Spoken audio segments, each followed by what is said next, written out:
નમસ્કાર વાલા પેન્શનર મિત્રો, નિવૃત્ત કર્મચારી મિત્રો, ભાઈઓ તથા બહેનો, આપ સૌનું સ્વાગત છે આપણી પોતાની યુટ્યુબ ચેનલ પેન્શન ગુજરાતમાં।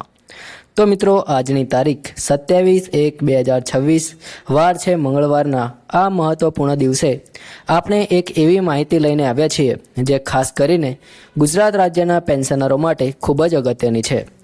મિત્રો, છેલ્લા ઘણા સમયથી 18 મહિનાના બાકી રહેલા ડીએ એરિયર્સ અંગે પેન્શનરોમાં ચિંતા અને આતુરતા બંને જોવા મળી રહી છે અને આજે આ મુદ્દા પર એક મોટો ખુલાસો સામે આવ્યો છે।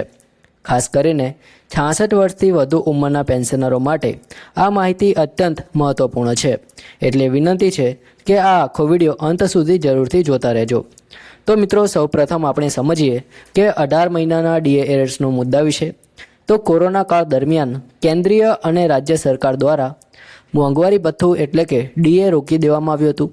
તે સમયગાળા દરમિયાન જે વધારાનો ડીએ મળવો જોઈએ તે રોકાઈ ગયો હતો। હવે ઘણા પેન્શનરો અને કર્મચારીઓ દ્વારા સતત માંગણી થઈ રહી છે કે તે 18 મહિનાનું બાકી રહેલું ડીએ એરિયર્સ ચૂકવવું જોઈએ।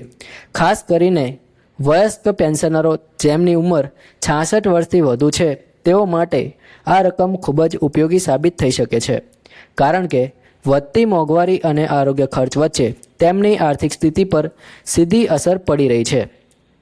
મિત્રો, તાજેતરના સૂત્રો અનુસાર સરકારના ઉચ્ચ સ્તરે આ મુદ્દા પર ફરી ચર્ચા શરૂ થઈ છે। હજી સુધી કોઈ સત્તાવાર જાહેરનામું બહાર આવ્યું નથી, પરંતુ ચર્ચા એ દિશામાં ચાલી રહી છે કે વયસ્ક અને ગંભીર આરોગ્ય સમસ્યા ધરાવતા પેન્શનરોને પ્રાથમિકતા આપીને 18 મહિનાના ડીએ એરિયર્સની ચૂકવણી અંગે કોઈ તબક્કાવાર નિર્ણય લેવામાં આવી શકે છે। મિત્રો, આ એક સકારાત્મક સંકેત માનવો જોઈએ, પરંતુ જ્યાં સુધી સત્તાવાર પરિપત્ર બહાર ન પડે ત્યાં સુધી આપણે કોઈ પણ અફવા પર વિશ્વાસ ન કરવો જોઈએ। આપ સૌને વિનંતી છે કે માત્ર અધિકૃત સર્ક્યુલર અને સરકારના જાહેરનામા પર જ વિશ્વાસ કરવો જોઈએ। મિત્રો, હવે વાત કરીએ 8મા પગાર પંચ અંગે, જે આજકાલ કર્મચારીઓ અને પેન્શનરોનામાં ચર્ચાનો મુખ્ય વિષય બન્યો છે। અહેવાલો મુજબ 1 જાન્યુઆરી 2026થી 8મો પગાર પંચ અમલમાં આવ્યું હોવાનું જણાવવામાં આવી રહ્યું છે, પરંતુ વધેલા પગાર અને પેન્શનનો વાસ્તવિક લાભ હજી સુધી ઘણા કર્મચારીઓ અને નિવૃત્ત કર્મચારીઓ સુધી પહોંચ્યો નથી। મિત્રો, આ સ્થિતિમાં સૌ કોઈના મનમાં પ્રશ્ન થાય છે કે આખરે વધારો ક્યારે મળશે અને કેટલો મળશે। તો મિત્રો, સૂત્રો મુજબ પગારમાં 58,000 રૂપિયા સુધીનો વધારો શક્ય હોવાનું કહેવામાં આવી રહ્યું છે, જે મુખ્યત્વે ફિટમેન્ટ ફેક્ટર પર આધારિત રહેશે। હવે મિત્રો, વાત કરીએ કે ફિટમેન્ટ ફેક્ટર શું છે તે સરળ ભાષામાં સમજીએ તો ફિટમેન્ટ ફેક્ટર એ એક ગુણાંક છે જે હાલના મૂળ પગારને ગુણાકાર કરીને નવો પગાર નક્કી કરે છે। ઉદાહરણ તરીકે, જો કોઈ કર્મચારીનો હાલનો લઘુત્તમ મૂળભૂત પગાર 18,000 રૂપિયા છે અને જો ફિટમેન્ટ ફેક્ટર 2 લાગુ થાય છે તો તેનો નવો મૂળ પગાર 36,000 રૂપિયા થઈ શકે છે।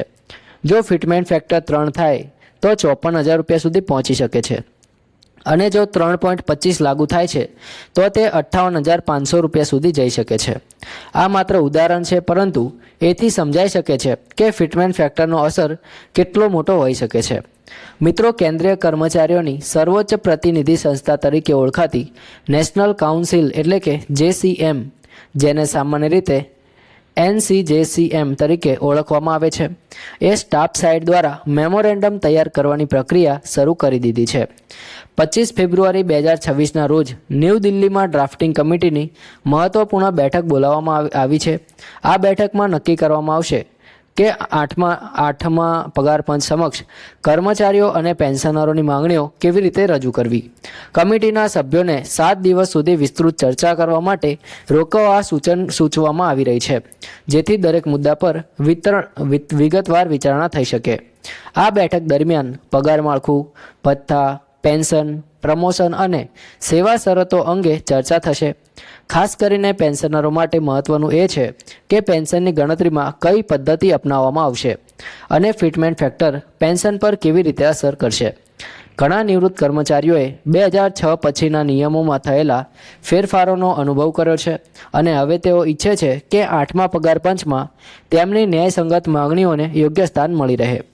મિત્રો, વધતી મોંઘવારી વચ્ચે જીવન ચલાવવું સરળ નથી. દવાઓના ખર્ચા, ઘર ખર્ચ, વીજળીના પાણીના બિલ અને રોજિંદા જરૂરિયાતોની વસ્તુઓના ભાવમાં સતત વધારો થઈ રહ્યો છે. આવી સ્થિતિમાં જો ફિટમેન્ટ ફેક્ટર 3 અથવા 3.25 સુધી જાય છે તો પેન્શનરોને પણ સારો લાભ મળી શકે છે. પરંતુ અંતિમ નિર્ણય સરકાર અને કમિશનના અહેવાલ પર આધારિત રહેશે, એટલે હમણાં કોઈ નિશ્ચિત આંકડો માની લેવું યોગ્ય નથી. ખાસ કરીને 66 વર્ષથી વધુ ઉંમરના પેન્શનરોને મારી સલાહ છે કે તેઓ પોતાના બેંક ખાતાની વિગતો, પેન્શન ઓર્ડર અને સંબંધિત દસ્તાવેજો અપડેટ રાખે. જો સરકાર દ્વારા કોઈ તબક્કાવાર ચૂકવણી અથવા વિશેષ સહાયની જાહેરાત થાય છે તો તેની પ્રક્રિયામાં વિલંબ ન થાય તે માટે દસ્તાવેજ સચોટ હોવો જોઈએ. ઘણી વખત નાની ટેકનિકલ ભૂલને કારણે રકમ જમા થવામાં મોડું પડી શકે છે. હવે મિત્રો, વધુ ઊંડાણપૂર્વક સમજવાનો પ્રયત્ન કરીએ, કારણ કે ઘણા પેન્શનર મિત્રો સતત એક જ પ્રશ્ન પૂછે છે કે આખરે આ 18 મહિનાના ડીએ એરિયર્સ મળશે કે નહીં. તો ક્યારે મળશે? તો મિત્રો, વાસ્તવમાં ડીએ એટલે કે મોંઘવારી ભથ્થું સરકાર દ્વારા મોંઘવારીના દરને આધારે આપવામાં આવતો વધારો છે. જ્યારે મોંઘવારી વધી જાય છે ત્યારે કર્મચારીઓ અને પેન્શનરોની ખરીદ શક્તિ જળવાઈ રહે તે માટે ડીએ વધારવામાં આવે છે. કોરોના કાળ દરમિયાન આ વધારો રોકી દેવાયો હતો, જેનાથી ઘણા પેન્શનરોને આર્થિક તંગીનો સામનો કરવો પડ્યો હતો. આજે પણ ઘણા વયસ્ક પેન્શનરો માટે તે સમયગાળાની બાકી રકમ મોટી સહાય સાબિત થઈ શકે છે. ખાસ કરીને 66 વર્ષથી વધુ ઉંમરના પેન્શનરો માટે આરોગ્ય ખર્ચ એક મોટો મુદ્દો છે. હોસ્પિટલ બિલ, દવાઓ, નિયમિત ચેકઅપ અને અન્ય આરોગ્ય સેવાઓનો ખર્ચ છેલ્લા કેટલાક વર્ષોમાં ખૂબ જ વધી ગયો છે.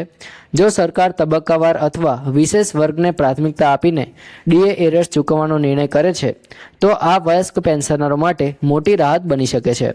મિત્રો, અત્યારે ચર્ચા એ દિશામાં ચાલી રહી છે કે સરકાર આર્થિક પરિસ્થિતિ અને ખજાનાની સ્થિતિને ધ્યાનમાં રાખીને કોઈ સંતુલિત નિર્ણય લઈ શકે છે. હવે મિત્રો, 8મા પગાર પંચ અંગે વધુ વિગતે વાત કરીએ.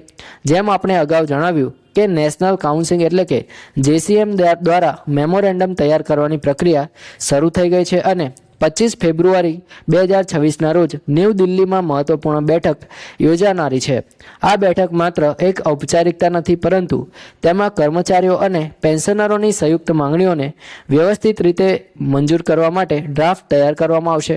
આ ડ્રાફ્ટમાં પગાર માળખું, ગ્રેડ પે, ભથ્થા, પેન્શન રિવિઝન, ફેમિલી પેન્શન અને અન્ય સેવા શરતોનો સમાવેશ થશે.